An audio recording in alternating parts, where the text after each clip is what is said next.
Assalamualaikum warahmatullahi wabarakatuh.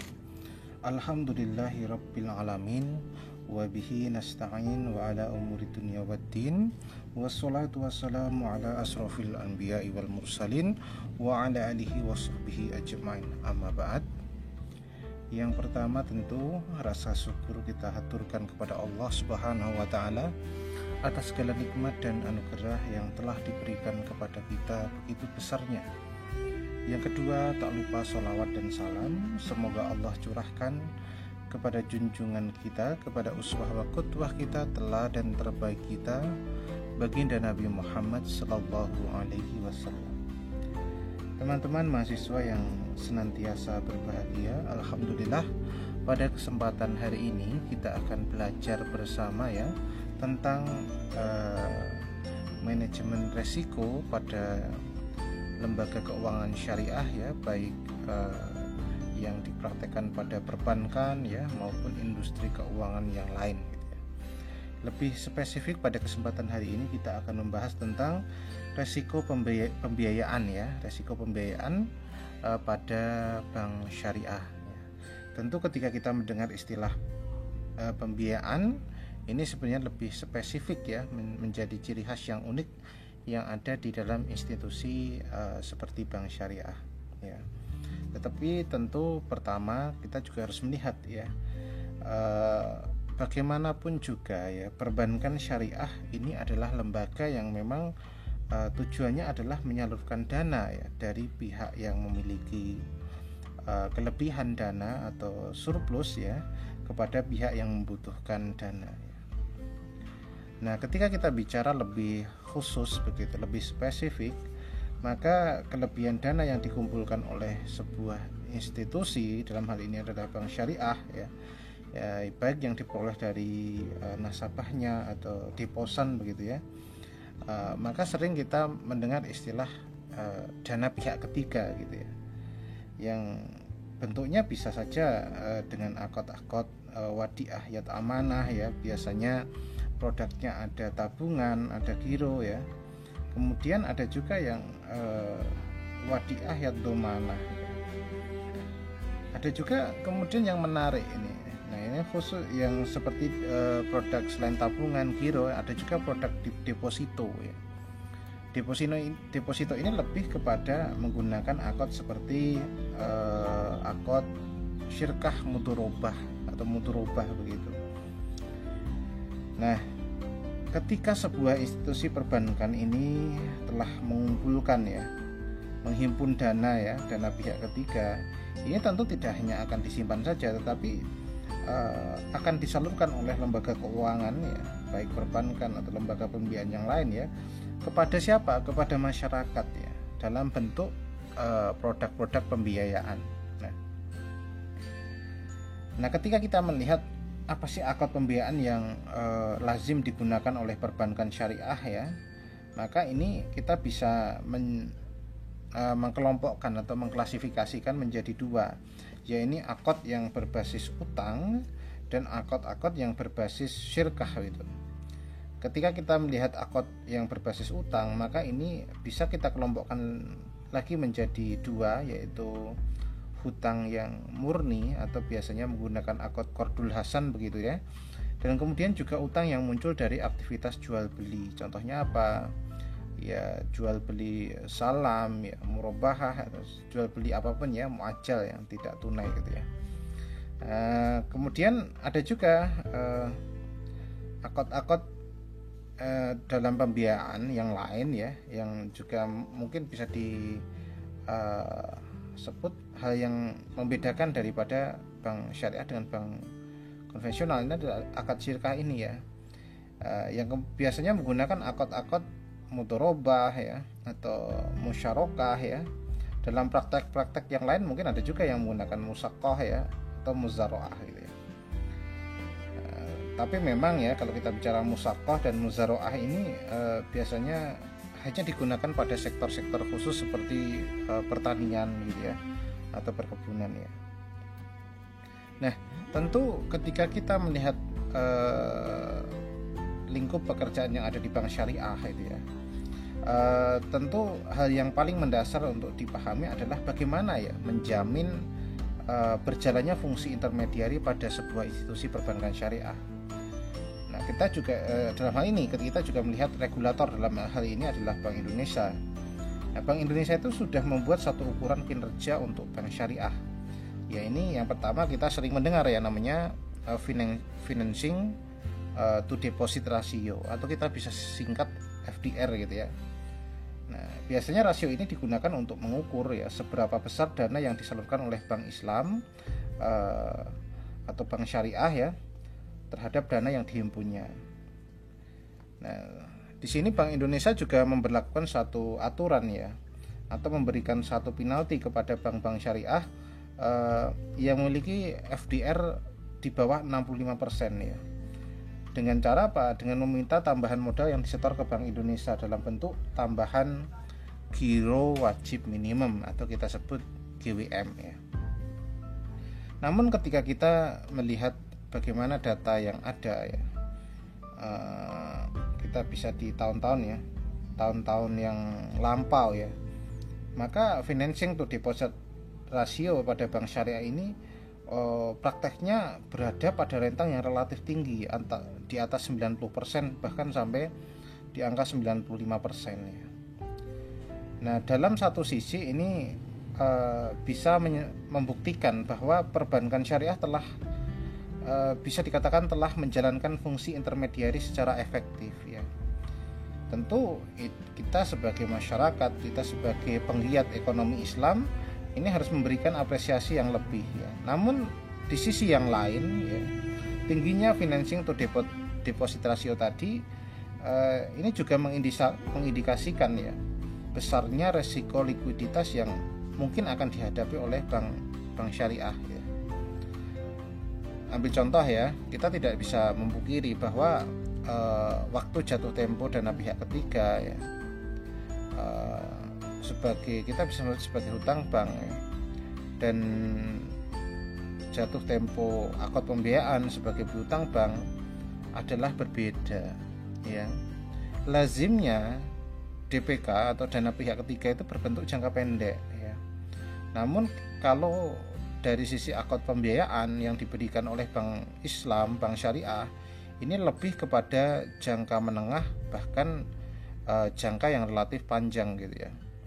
Pertanyaan berikutnya, jika sebuah financing to deposit ratio atau FDR bank syariah ini mendekati 100%, bahkan di beberapa kasus yang lain itu ya, mendekati 100% tadi ya, atau bahkan lebih ya. Dengan kondisi seperti itu tentu ketidaksesuaian jatuh tempo tadi ya, mismatch ya bahasa kita itu, antara DPK dan akad pembiayaan, maka akan dibutuhkan suatu dana yang lebih ya, dana cadangan ya, yang difungsikan untuk melakukan atau berjaga-jaga ya, jika sewaktu-waktu nasabah menarik dananya dari bank tersebut ya. Apalagi ketika kita melihat sebuah bank syariah ini ada indikasi belum optimal ya dalam mengelola dalam hal ini adalah portofolio pembiayaan. Tentu ini akan menyebabkan nilai NPF ya, non performing financing ya. Nah, tentu NPF yang saya maksudkan juga akan relatif tinggi kalau dalam kasus ini sebuah bank syariah tidak bisa mengelola portofolio pembiayaan dengan baik gitu ya. Tentu kita bertanya-tanya ya, apa urgensi manajemen risiko pembiayaan pada sebuah institusi seperti perbankan? Ada satu ungkapan yang menarik untuk kita pahami ya, yang mengatakan bahwa sebuah perbankan ini adalah mesin resiko. Maksudnya apa? Ya, perbankan itu mengambil resiko, kemudian mentransformasi, dan kemudian melekatkannya pada produk dan jasa yang diberikannya ya. Tetapi jauh sebelum itu, Islam telah mendefinisikan konsep resiko dan usaha dengan sangat indah sekali atau sangat bagus sekali ya. Dalam suatu hadis atau disebutkan kaidah fikih al-gunmu bil ghurmi ya. Artinya keuntungan itu ya melekat pada sebuah resiko ya. Meskipun kalau kita melihat lebih spesifik pada konteks hadis tersebut adalah ketika seorang sahabat menjual budaknya dan di kemudian hari si pembeli menemukan adanya cacat atau yang aib gitu ya pada budak tersebut yang awalnya memang tidak diketahui pada waktu akad ya, maka Rasulullah Shallallahu Alaihi Wasallam memutuskan untuk membolehkan si pembeli mengembalikan budak tersebut dan kemudian mengambil ya harga yang telah dibayar kembali kepada si penjual. Kemudian sahabat tadi bertanya, ya Rasulullah, dia telah mengambil manfaat atas budakku. Jawab Rasulullah, apa? Benar. Dan dia juga telah menanggung resikonya gitu ya. Memang, di situ kita bisa lihat memang benar yang disampaikan Rasulullah. Si pembeli telah menanggung resiko ketika membeli budak tersebut ya. Karena tadi ada kondisi yang tidak diketahui sebelumnya ya. Nah, ini tentu menjadi bahan pertimbangan ya untuk ini bisa disebut sebagai resiko itu sendiri ya. Dan siapa tadi si pembeli tadi kan ya sudah memberi makan ya, pakaian dan tempat tinggal ya, dimana dalam kasus ini budak ini bisa sakit atau meninggal dan tentu merugi si pembeli tersebut. Nah, sehingga sangat wajar bila si pembeli berhak atas manfaat dari budak tersebut ya. Namun ketika kita bicara lebih spesifik pada konteks teori keuangan ya, maka kaidah fikih al-gunmu bil ghurmi ini dikenal dengan istilah yang sering kita dengar dengan risk return trade off gitu ya. Makin besar imbal hasil yang kita harapkan, maka makin besar pula resiko yang harus kita tanggung. Sebaliknya, makin besar resiko yang kita tanggung, maka seharusnya makin besar imbal hasil yang kita minta.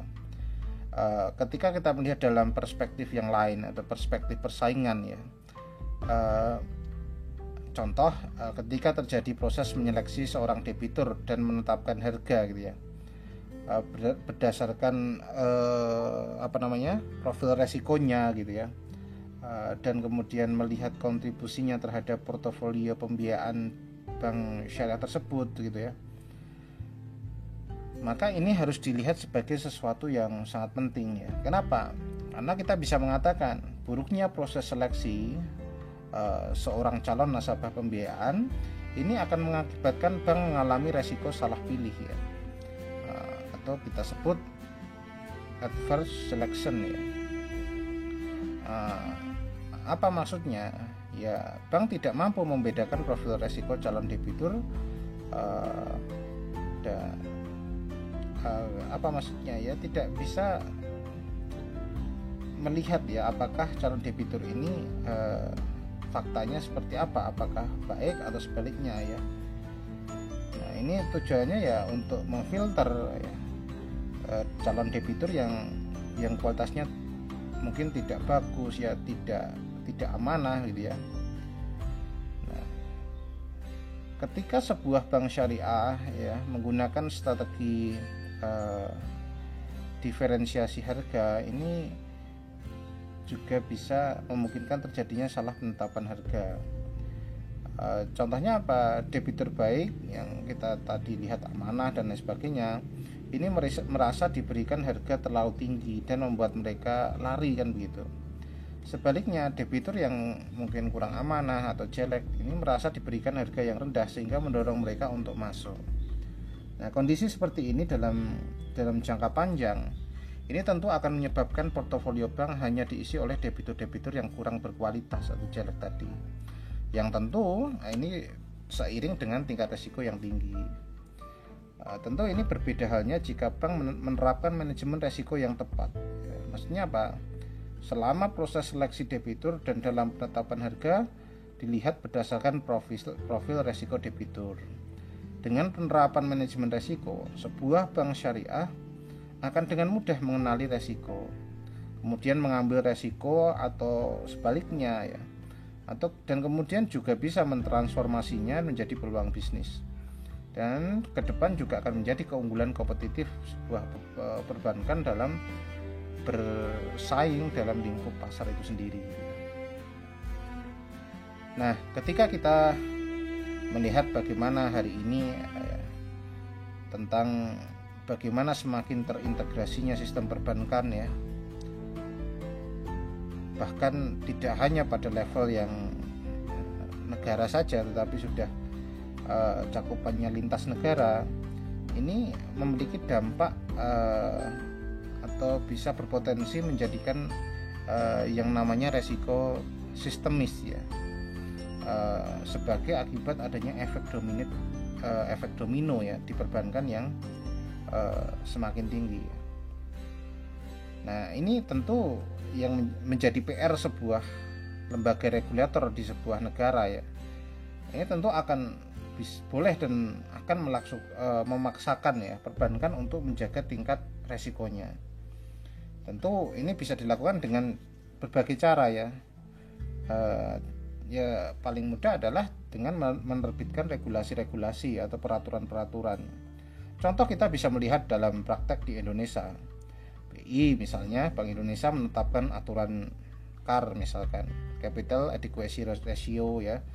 Kemudian bagaimana perhitungan NPF, berapa toleransinya dan lain sebagainya ya. Kemudian kalau di perbankan ada namanya pelaporan berkala dan sebagainya ya. Nah, dan tentu tidak hanya lingkup Indonesia saja, masing-masing negara juga harus mengatur aktivitas bank dalam lintas atau dalam konteks antar negara gitu ya.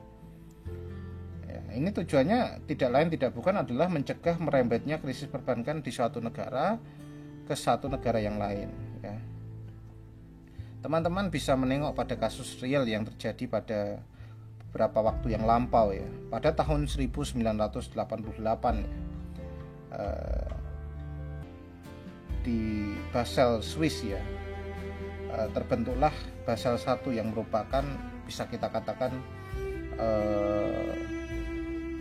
serangkaian kebijakan bank ya, yang dibuat oleh bank sentral, yang ini tentu disusun dari seluruh negara-negara di seluruh dunia ya, yang diperwakilan ya. Yang pertama apa yang dipersyaratkan, yaitu adalah minimum modal untuk bank yang diatur pertama kali. Nah, ini yang kemudian diterbitkan oleh Komite Basel. Nah, Basel I kita sebut seperti itu ya. Ini kan dimotori oleh negara-negara G10 atau G10 ya, dan hanya berfokus pada risiko kredit ya. Namun karena memang ini masih terlalu sederhana, kemudian pada tahun 2004 negara G30 menyempurnakan Basel I dan lahirlah kemudian Basel II ya. Nah, pada Basel II ini sudah mencakup beberapa risiko yang lebih kompleks, yaitu resiko kredit, resiko pasar, resiko operasional ya. Karena ini dilihat sebagai resiko yang potensial terjadi pada institusi perbankan. Ada 3 pilar yang diusung dalam Basel II ini, yaitu yang pertama tadi adalah kebutuhan modal minimum ya, kemudian kecukupan regulasi dan bagaimana supervisinya ya, serta bagaimana terciptanya disiplin pasar. Kemudian belum lama pada tahun 2010 ya, kemudian dikeluarkanlah Basel ketiga yang merupakan pengembangan dari Basel II untuk menyempurnakan beberapa ketentuan di Basel II itu sendiri. Nah, ini secara konsensus setiap negara yang ingin masuk dalam komunitas perbankan global harus mengikuti ketentuan Basel ini ya. Namun ketika kita mau melihat dalam konteks perbankan syariah atau perbankan Islam, ada juga yang namanya lembaga Islamic Financial Service Board ya, atau kita sebut ya IFSB ya. Ini juga lembaga yang mengeluarkan panduan atau prinsip-prinsip dan standar dalam industri perbankan ya. Tidak hanya perbankan saja, bahkan asuransi dan pasar modal ini juga diatur. Nah, ketentuan ini tentu dikeluarkan tidak lain tidak bukan adalah untuk menjamin terciptanya stabilitas industri yang ada dalam konteks keuangan syariah atau keuangan Islam sendiri ya. Maka ketika kita melihat dalam konteks bank syariah di Indonesia, tentu jika kita ingin masuk ya dalam lingkungan perbankan Islam, perbankan syariah yang global, ini tentu harus mengikuti aturan-aturan dan ketentuan yang ditetapkan oleh IFSB tadi ya. Dan jika ingin masuk juga ke perbankan global, maka selain IFSB, maka ada juga aturan Basel III yang harus diikuti dalam rangka mendorong perbankan di tanah air ya, di Indonesia kita, di negara kita, ya memang agar bisa bersaing tidak hanya di negara kita sendiri saja, tetapi dapat berkompetisi secara global. Maka kemudian Bank Indonesia ini mengadopsi aturan Basel II dan IFSB dalam mendesain peraturan manajemen risiko, yakni peraturan Bank Indonesia nomor 13/23 PBI tahun 2012, dan sampai saat ini regulasi ini masih digunakan ya. Nah, ketika kita melihat aturan ini dalam aturan Basel dan PBI nomor berapa tadi 13/23 PBI 2011 ya, maka tingkat risiko yang dihadapi bank syariah ya kemudian akan dikaitkan dengan yang namanya kecukupan modal bank itu sendiri. Artinya apa? Bahwa makin beresiko suatu operasi, suatu bank begitu, maka modal yang harus disetor atau dicadangkan untuk mengantisipasi bahasanya kita yang memitigasi ya resiko ini tentu akan menjadi lebih besar pula ya. Efeknya apa? Ya semakin besar cadangan dana yang diminta, maka makin besar pula porsi modal yang harus dicadangkan, dan makin kecil pula kemampuan bank dalam menyalurkan keuntungannya atau dananya. Nah, ini tentu akan berdampak pada profitabilitas bank. Dalam jangka panjang, kondisi ini akan menjadikan kemampuan tadi saya katakan, kemampuan bank dalam menghasilkan keuntungannya menurun gitu ya, atau profitabilitasnya relatif rendah. Ujungnya apa ya? Tidak lain tidak bukan adalah kalahnya atau tergerusnya kemampuan bank bersaing di pasar ya.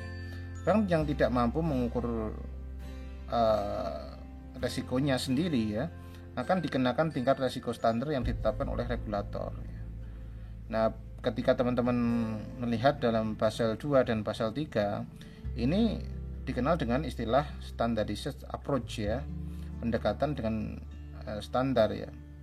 Namun sebaliknya, ketika sebuah perbankan mampu mendesain sendiri metode dan alat pengukuran risiko yang dihadapinya, ini memungkinkan mereka dapat menghitung secara lebih tepat ya. Dan tentu hasilnya adalah menurunnya jumlah modal yang harus dicadangkan di regulator itu ya. Nah, ini tentu bisa dikatakan sebagai insentif bagi bank syariah untuk segera memiliki dan menerapkan sistem manajemen risiko ya, termasuk alat pengukurannya ya, agar kemampuan bank dalam menyalurkan pembiayaan tidak lagi terkendala dengan aturan penyediaan modal minimum ya. Mungkin pada sesi yang pertama yang membahas tentang manajemen risiko pembiayaan di bank Islam kita cukupkan. Nanti kita lanjutkan di sesi yang kedua. Silahkan kalau teman-teman ingin bertanya atau diskusi, saya persilahkan. Demikian dari saya. Apabila ada salah dalam lisan dan laku, mohon dimaafkan. Akhir kata, wassalamualaikum warahmatullahi wabarakatuh.